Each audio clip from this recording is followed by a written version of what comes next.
Well, Donnie, nice to see you here on Partly Serious. Thanks for joining us on the podcast. Yeah, good to see you, Keith. What are you trying out for the Portland Hearts of Pine with that jersey on?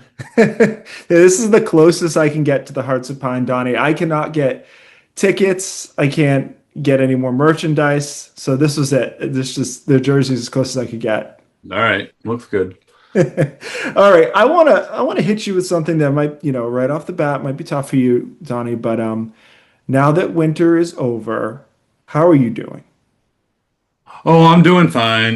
For me, like winter never really stops. The snow might melt, but that doesn't mean you don't click into the skis, you know what I mean? So I usually just go out in the woods behind my place there and just kind of start to, point them down straight, first on the mud and then on the grass and then in the fall on the foliage. So it you don't really ever stop. Season never ends for you. Would you say it was a good ski season overall? What do you think up here in Maine, especially?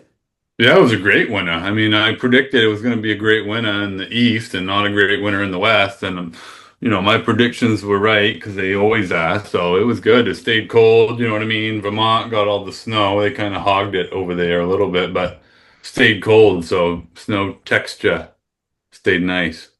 It's been a while since we've had a cold winter. I have to admit, I did notice that your early season almanac, I think I saw it on Sunday River's Instagram. It turned out pretty good, but the bigger question here is now that the Farmer's Almanac is going to be taking a step back, is this something that maybe you're going to start doing? You put your own little book out every season? Well, I might have to do a video like that, but my prediction probably won't change much. You know what I mean? It's just going to be like winter and snowy and friggin' mint in the east, and then probably not quite so good in the west. That's kind of my general outlook. So I could publish something every year, but people might get sick and tired of read. Well, maybe not. I mean, who wouldn't want to hear from me? But it's going to be a little repetitive, I'd say. Yeah, that's on brand for you. Hey, I'm going to hit you with a hard-hitting question here.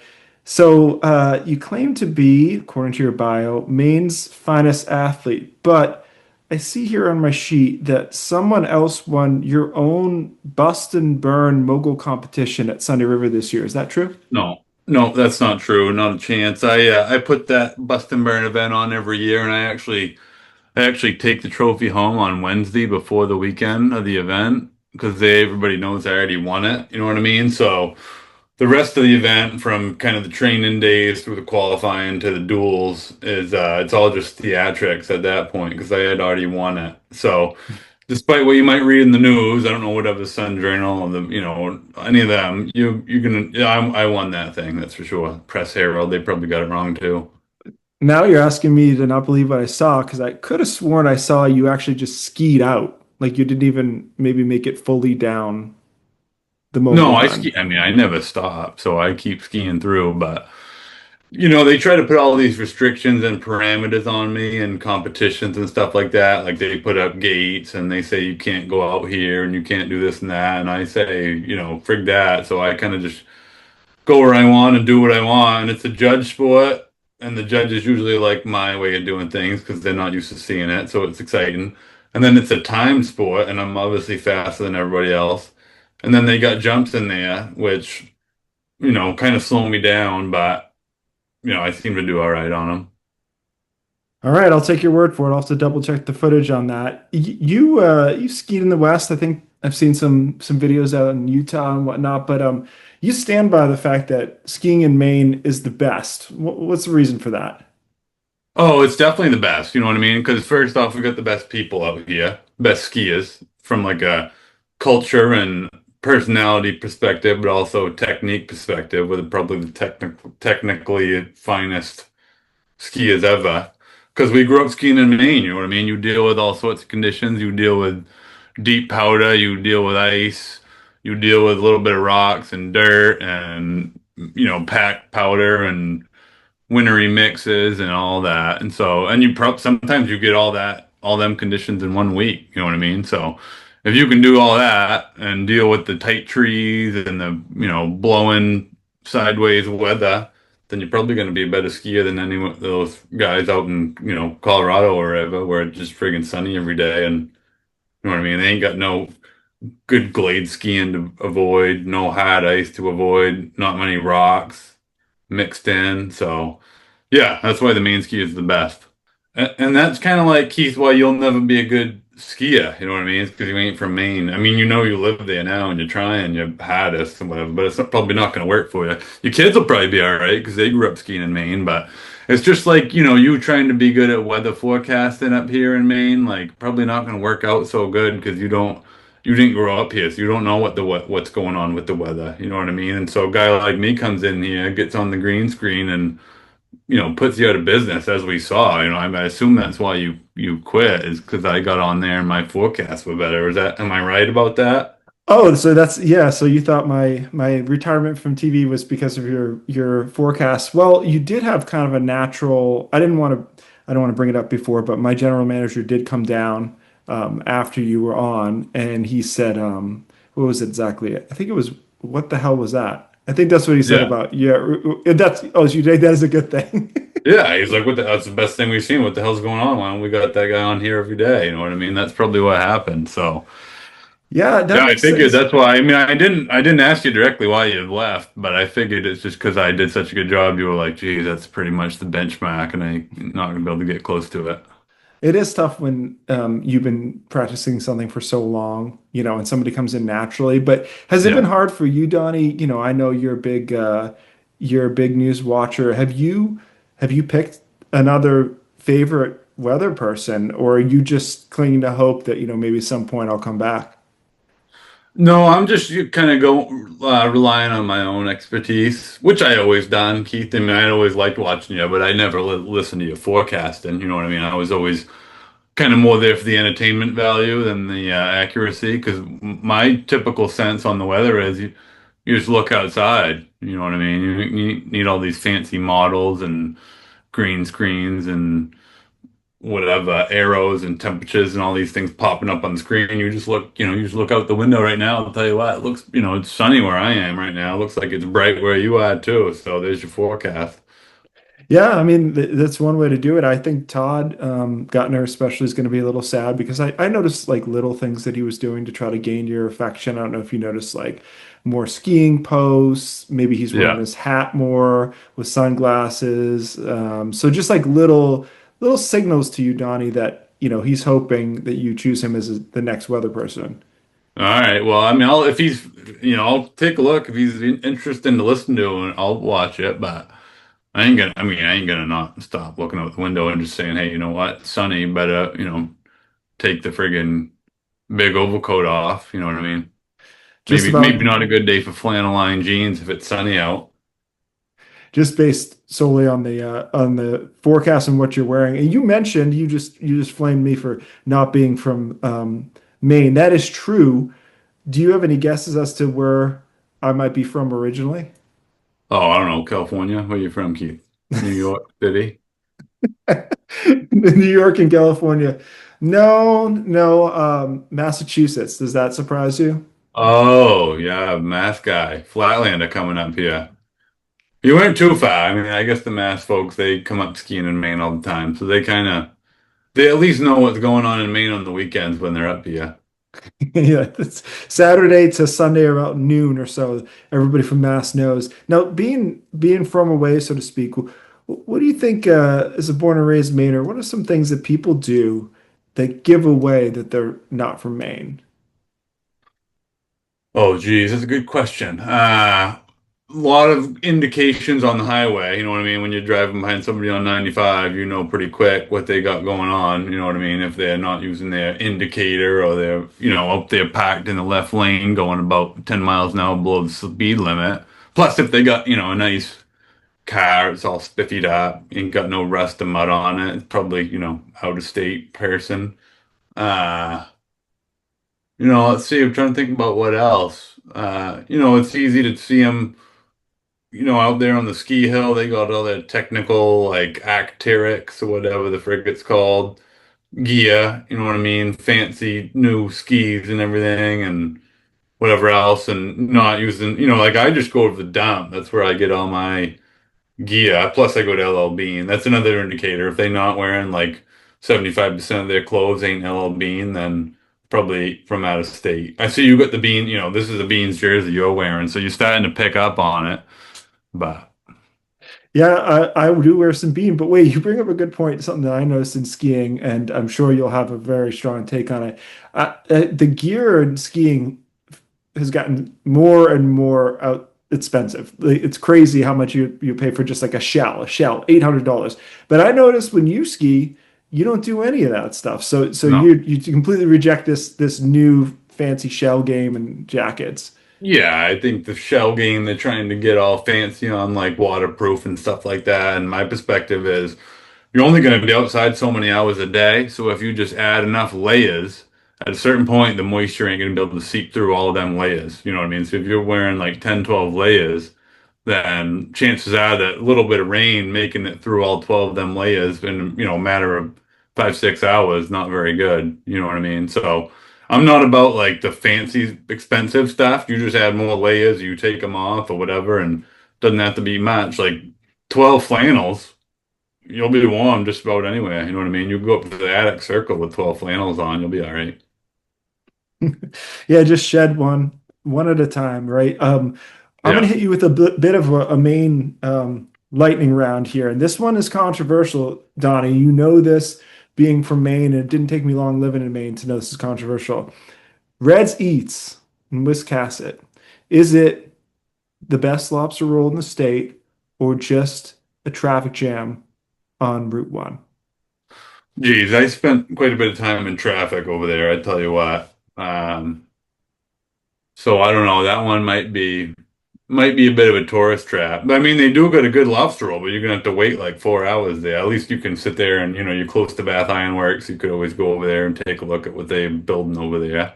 That's a good way to pass the time. But there's a good lobster roll most places in Maine. You know what I mean? You can go kind of anywhere you want and get a pretty good one. So the benchmark's pretty high. I usually just go catch them myself and just make my own. You know what I mean? I just go fresh out of the water. So that's my technique. Now, Reds, I have had it, and I agree that it is actually good. But do you think sometimes I think when I drive by there that the line is a bit performative, like they're I think they're paying purposely. people. I think they're paying people from Massachusetts to come up there and just stand out there in line.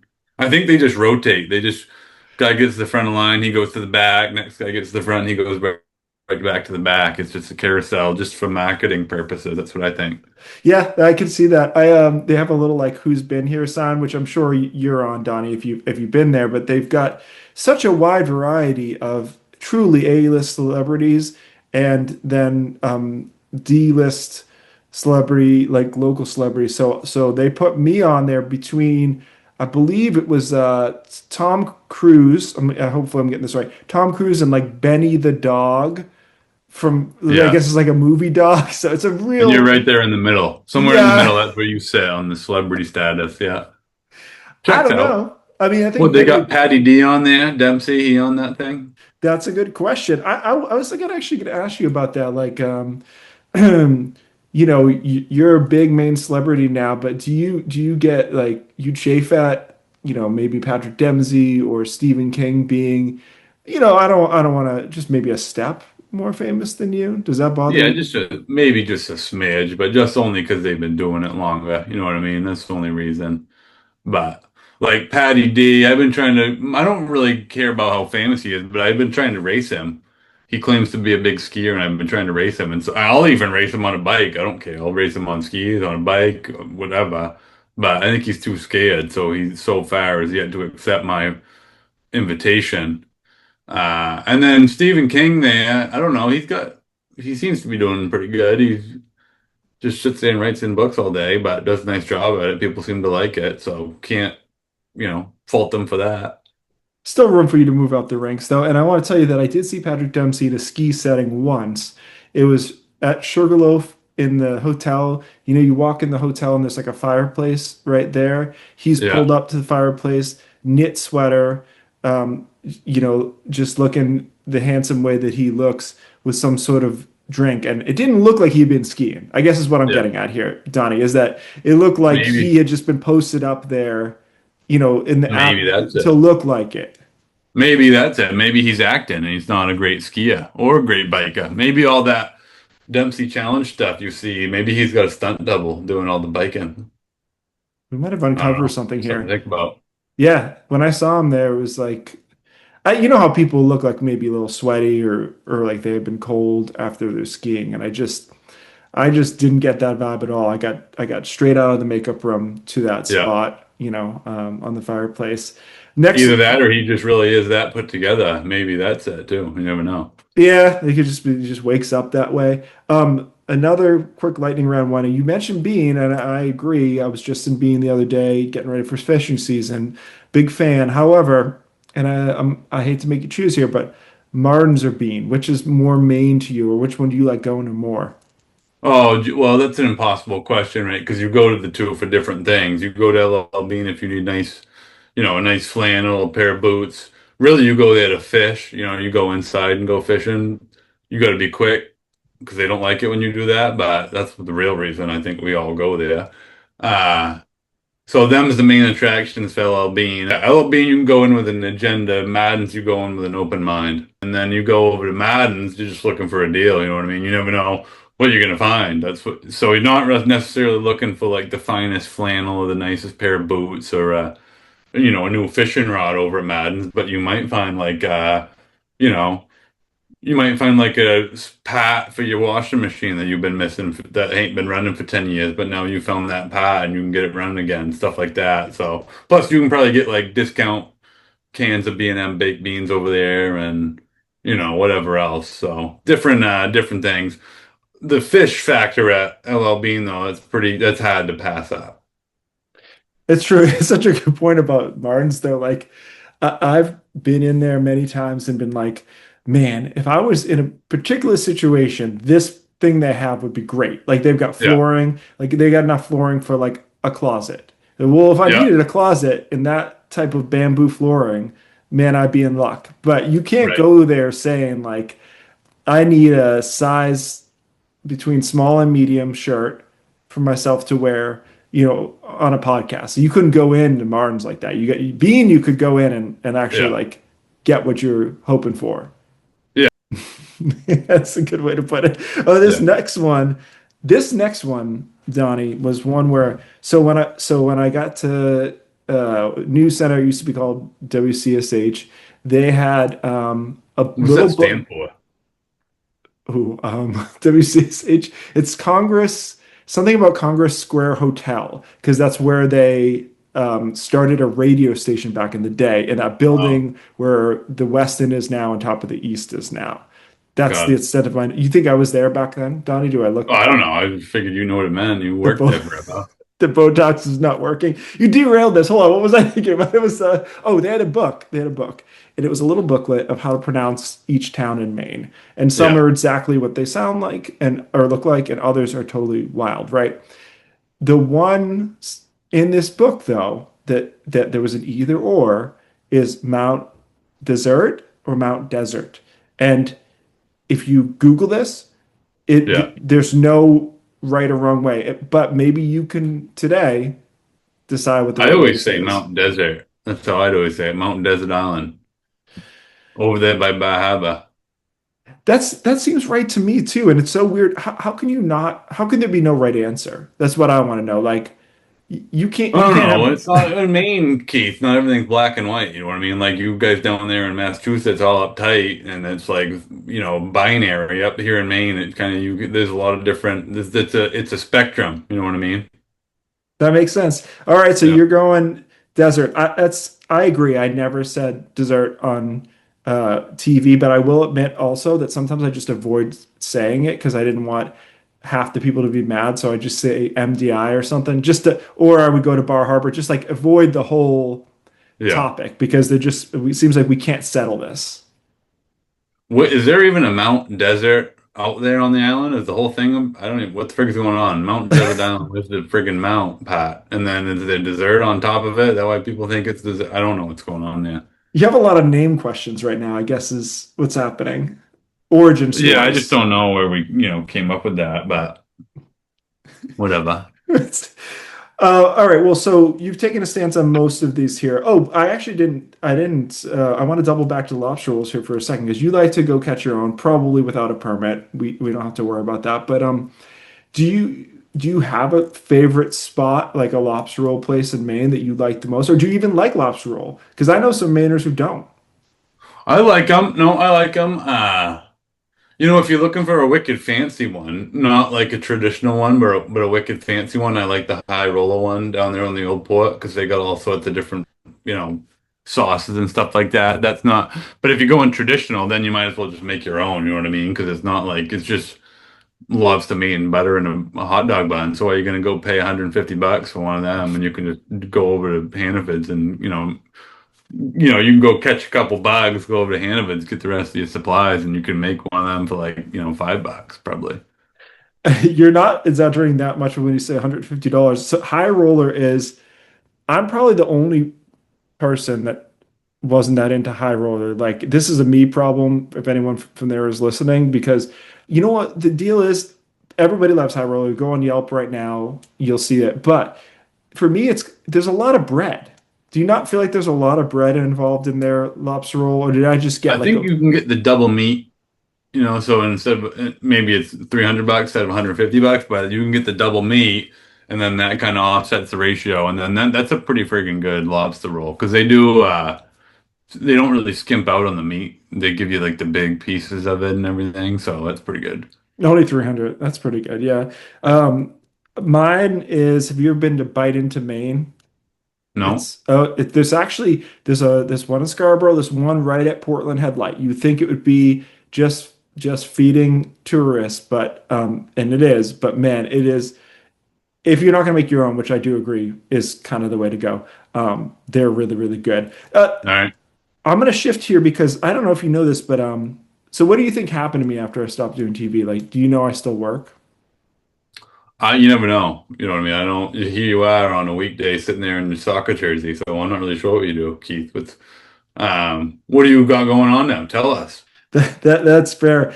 So all right, so I'm not going to bore people who actually keep up with my life with this, but I now am with Maine conservation voters, which we talked about in other episodes of the podcast. But one question I ask everyone, and I'm really interested in your answer here, Donnie, is what environmental topic are you passionate about? And before you answer, let me tell you that we had on Jim Cantor, this storm tracker, and he Yeah. said, I'm just giving you examples so you know what the assignment is. He said plastic pollution was something that he was really, and then other people, Bill Green said that he was big into conservation. So I'm just setting the stage. What is it for you, Donnie? Yeah, I think, well, my main thing is like I'm a winter guy, right? So I want to make sure that we got nice, healthy, cold winters with lots of snow for generations to come. And I think that's wicked important in Maine because we got all these small ski resorts and big ones, and the local communities that surround them that kind of rely on that income and kind of cultural center in the winter. So whether it's Sunday River in Bethel or where it's Lost Valley or Camden Snow Bowl, like these are places that the community goes to for an outlet in the wintertime to ski or snowboard or cross country if you're into that sort of thing. And then that creates a lot of jobs, right? And then it's got keeps people tourists coming into town, so it ends up being quite a lot of money. Most important thing to me is it's a good place for kids to go and get out on the skis and try to keep up with guys like me and you know what I mean, see how far they can take it. So that's my biggest thing is like I'm passionate about trying to make sure that we've got good, healthy winter for all these ski resorts and all the future generations. And that ultimately comes down to having a clean energy type stuff is good for it. It's all the climate change stuff is scary, right? And so, but the thing I think I've come to find out is it's all kind of tied together where you're a conservationist or you're a guy who cares about pollution or you're a guy who cares about plastic. Like there's usually some intersections with all them different things. So I think it's about meeting people where they are and finding what they really care about and figuring out how it connects to everything else and where we can make a collective impact. You know what I mean? Donnie, I have to ask you, are you trying to take my new job too? Does I'll, that pitch? yeah, I could. You know what I mean, Keith? If you need to just take a breather and just go over to the Hats of Pine there and just do your soccer tryouts, I could probably run you a job for a couple months. Something to think about. You mentioned climate change briefly. So, a big part of my current job and actually my previous job at New Center, Maine, I used to do science-based climate stories, and that's something I'm still doing. But I deal, a decent amount with people who don't think climate change is real, or they don't think humans are causing it or whatnot. What do you make of that? Like, how does that hit you? Because you're a scientist now, right? I mean, I saw your almanac, and so what do you make of Yeah, people who just don't go for it? I dabble in the science in a little bit, but I think that perspective is dwindling year by year. I think that you seem like that used to be a big deal, whatever, 10 years ago, people were all about climate denying. There's probably still a couple people that do it. Whether they even believe it themselves, I don't know. You know what I mean? That might be just be doing it to get a rise out of other folks. But I think that's such a minority view, and most people are smart and they can get outside and see what's going on. And we're seeing weather all over the country that's way, just friggin' extreme, whether it's in Maine with all these floodings and, all the stuff going on at the coast, or it's wildfires happening like right near New York City. All this crazy stuff's happening. So I think it's more about I don't think that view is as popular as maybe it sounds. I think like those crazy views get amplified quite a bit. Uh, but most people know that things are changing, and the question now is like, how do we fix it? And that seems to be where it's more contentious, where there can be more of a productive conversation, but maybe where it's more contentious. Yeah, and of course that's how social media is. I mean, if social media didn't reward crazy comments and crazy fans, then where would you be, right? I mean, there's some intersectionality there, and I wanted to ask you quickly about. I just thought about this, man. I last time maybe I saw you in person was was it at the Warren Miller movie? I wanted to talk to you a little bit about that because Warren Miller movies when I was like getting into skiing were like are the thing, right? I mean, it's just such a Yeah. big deal. So, I guess two questions. One, how did they let a skier of your low caliber onto the Warren Miller movie? And then two, like, what did that do for you after? Did you find that people recognize you more, just kind of walking around? Interesting question. Well, first I had to correct you. The last time you saw me was actually a couple seasons ago skiing. You probably don't remember because I blew by you so fast. You might not even have seen me, but I saw you. You know what I mean? But Warren Miller, I think you got it wrong. They let a high caliber skier like me. It's not often they get high caliber guys like me because there ain't many of us out. In fact, there's only one of us out there, and it's me. So, that they were lucky to, I guess, get me on that thing. But really, they needed somebody to kind of show Johnny Mosley how it's done. And, Johnny Mosley's been this big Warren Miller guy forever. And they were like, we're getting tired of this Johnny Mosley guy. Why don't we get somebody like Donny to show, the audience what a real skier looks like? So that was me. But you're right. It was big for my exposure, if you will. That kind of elevated, I think, my overall aura across the ski industry. You know what I mean? Before it was kind of people in Maine obviously knew about it, but not necessarily everywhere else. So helped out quite a bit. When I watched it was at a screening. Granted, it was in Maine. I do remember that like when Donnie came on the screen, when you came on the screen, like that's when people were laughing the most. I mean, some of the Yeah. movies are supposed to be hype movies about skiing, so it's not always like supposed to be funny. But I guess that's my question is like, were you surprised that people laughed when you were skiing so well? Did that seem weird to you? It's a good question. I think they laugh because they're like laughing in disbelief. You know what I mean? It's not like they're laughing because it's funny because nothing I do is a joke. It's all like the funniest thing about what I do is it ain't a friggin' joke. So I think they're just laughing because they're like, huh, can't friggin' believe that's even possible. You know what I mean? That's what I think. I don't know. What do you think? Yeah, yeah, that's how I read it too. Yeah, it's just like Yeah. laughing. Yeah, like someone will hit a great golf shot and you go, like I couldn't ever hit that shot. I think Yeah. that's Yeah. that's probably where people are coming from. Pretty much Um, anytime I'm around people, they're laughing. And so I think that's what probably what happens, which means that anytime I'm around anybody, they're pretty much in disbelief. Yeah, that checks out. I have one final question that I like to ask everybody, and I never tell anybody in advance, so I can get your authentic take. What song, Donnie, is on your playlist, whatever it might be? I don't know if you're probably out there at the gym doing sits and stuff like that. What song is on your playlist that would surprise people? They wouldn't think Oh, that you would listen to it. good question. Well, yeah. Well, I got on my playlist a lot of like, metal, hair metal, Metallica type stuff too, all that, Slayer, all that. But then I like to cool it down at the end of the day with a nice Enya, Orinoco Flow, that Sail Away song by Enya. So that's a nice one just to kind of ease you out, mellow it out, you know what I mean? So that's on there. It's an eclectic mix. I like it. Yeah.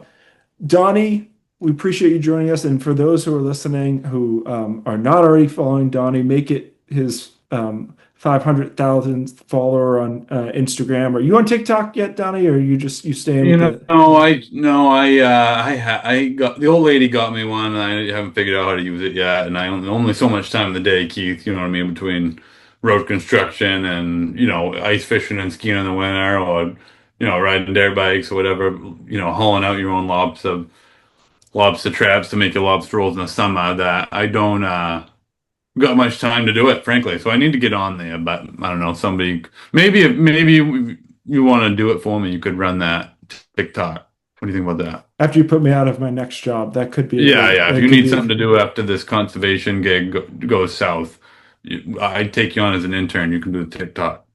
I appreciate you, Donnie. Thanks for being with us, and we will certainly will be checking in with you as we go through summer and then back into winter here soon enough. Sounds good. Thanks, Keith. Appreciate you having me on.